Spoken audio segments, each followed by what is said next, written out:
All right, thank you for staying with us. We will be linking up now with Eshomomoy Mudu and Tijesu Adeoye in our Abuja studio for the conversation around the petition that the people of Kogi West has submitted to INEC to recall Senator Natasha Akpoti Uduaghan. Good morning, Tijesu. Good morning, Eshomomo. Good morning, Veronica. It's good to see you this morning. Same here, same here. You can continue with the conversation now. All right. Thanks, everyone, for joining us on this segment of the program from Abuja. The Independent National Electoral Commission has received the petition of constituents of Kogi Central Senatorial District for the recall of the suspended senator representing the district in the National Assembly. The petition was submitted with over 250,000 constituent signatures out of about 480,000 registered voters in Kogi Central, which meets INEC's requirement of 50% plus one. The petition presented by Ms. Charity Omoli on behalf of the constituent was received at the INEC's headquarters, Lokoja, by the Commission Secretary, Ms. Rose Anthony, and stamped accordingly. In their petition, title submitted on grounds of loss of confidence, the constituents say, quotes, "We, the undersigned, being duly registered voters of the Kogi Central Senatorial District, hereby invoke our rights under the laws of the Federal Republic of Nigeria to formally demand the recall of Senator Natasha Akpoti Uduaghan from the Nigerian Senate. In particular, this petition for the recall of Senator Natasha Akpoti Uduaghan is brought pursuant to Section 69 of the 1999 Constitution of the Federal Republic of Nigeria as amended, as well as INEC's regulations and guidelines for recall petition," end quote. They affirm that Akpoti Uduaghan emerged by virtue of an appeal court decision in October 2024, but say the petition arose as a result of their loss of confidence in her representation. For more on this latest development, we have with us in the studio a legislative governance expert, public affairs analyst, Chibuzo Okereke. Thanks for coming. Thank you. Good morning. Good to be here. All right. It's good to have you. Thank you. Now, also joining us live via Zoom is one of the petitioners, Sandra Musa, who is also a member of the Kogi Women Development Association.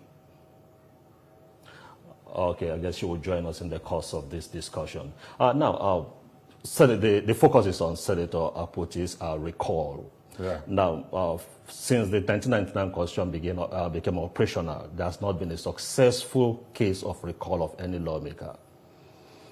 In the case of Dino Melayo, for instance, you had the issue of technicalities and all that. 5.3% of the required 50 plus 1% turned up during the INEC verification, so the exercise collapsed.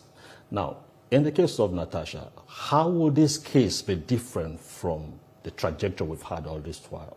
Well, thank you very much. First of all, we have to recognize a number of issues. That one, it is the democratic rights of constituents to recall their legislator, either a House of Rep member or a senator, in line with the prescriptions of Section 69 of the 1999 Constitution.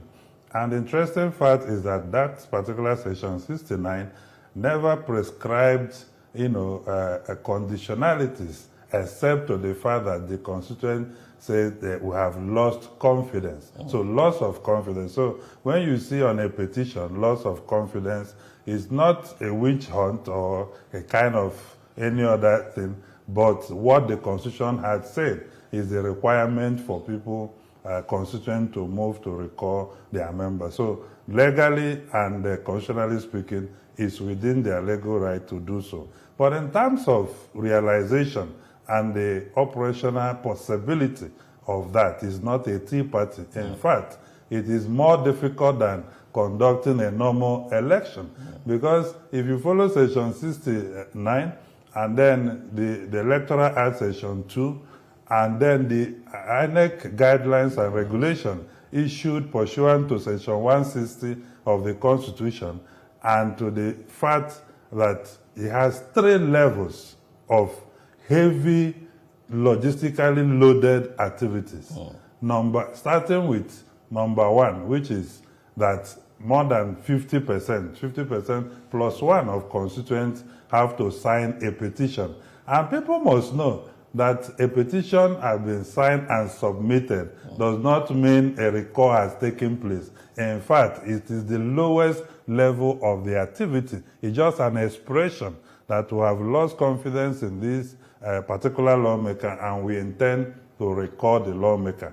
If that happens, then INEC within 90 days, in line with Section 69, will have to conduct, if you follow their guideline, it's like conducting a full election to verify signatures.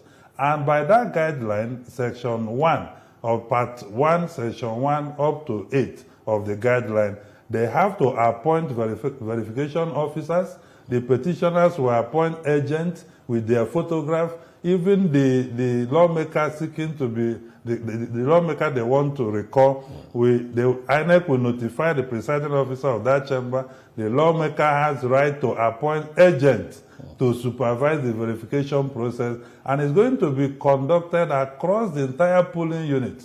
Now, the interesting fact is that about 474,554 registered voters exist in Kogi Central Senatorial District. In the 2023 elections, both candidates that had the majority vote scored a combined total of about 105,000, which is just 22% of the vote. Now, already we have 50 plus 1% of people seeking to recall the card. So when you finish the verification, which collation process will start from polling unit to ward level, to local government level, down to the constituency level. Before, if that is certified, which is mostly very difficult, but it's not impossible because we are dealing with politics. Senator Natasha, by the Supreme Court decision, scored 54,000 votes, while Senator Abubakar Ohere scored about 51,000 votes. That tells you that it was a keenly contested election. And there are political interests within the senatorial district that are pushing, now that this senator is having problem in the National Assembly, I think it's our opportunity to get back what we thought the court denied us, which is the political dimension of recall process. And of course, there is the economic and social dimension as to what are the motives, what are the push and pull factors, what is stimulating this. So it's not a tea party, but it's not impossible. It's politics we are dealing with. Of course. Yeah. Like you rightly mentioned, the process of recalling a representative in the parliament is the constitutional right of the constituents who do not feel adequately represented. Absolutely. But why does it feel that people of Kogi Central are being criticized just for trying to enforce their constitutional rights to attempt to recall Senator Natasha Akpoti Uduaghan? Well, I think a number of factors, because probably there's a political connotation people believe, especially those that are not even from Kogi Central. Yeah. And people must know, no matter what we say or do, the democratic rights to recall reside not just with Kogi people, but those who are registered voters, not even indigenous, registered voters from Kogi Central. So I think because, first of all, we're talking about women representation, women are underrepresented, she's already facing suspension of 6 months, so that emotion, that sympathy is there. Why move? But there is a political environment that politicians operate in. And like I told you, the election was keenly contested. The vote, in fact, if not that National Assembly elections are won on simple majority, you wouldn't have had a winner. They would have gone for several reruns in Kogi Central. So that interest is playing. But the important thing is, this calls to question also the culture of our democracy. How entrenched is our democracy? On one hand, we want democracy to thrive, irrespective of the motivation or stimulation to this fact. When a democratic right exists, we must recognize it. The factors that are pushing for the recall, we can deal with. The economic factors, like people have been alleged that there was an empowerment process that turned to, a recall. Those are the political environment, that play. But whether it is within their democratic right to do so, it is correct. But whether they will succeed and whether the political literacy level in Nigeria, in a country of 133 multidimensionally poor people, at the rural level, you can expect that on their own, they will not just wake up and say, we want to recall. Certain factors are fueling the process, and maybe that is what people are crying about. But it's all about the political environment, the economic environment, the social environment they exist in.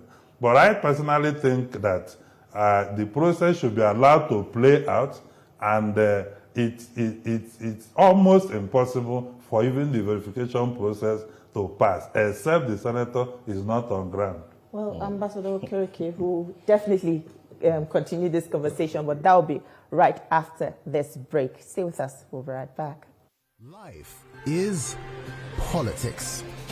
In Nigeria, almost every part of our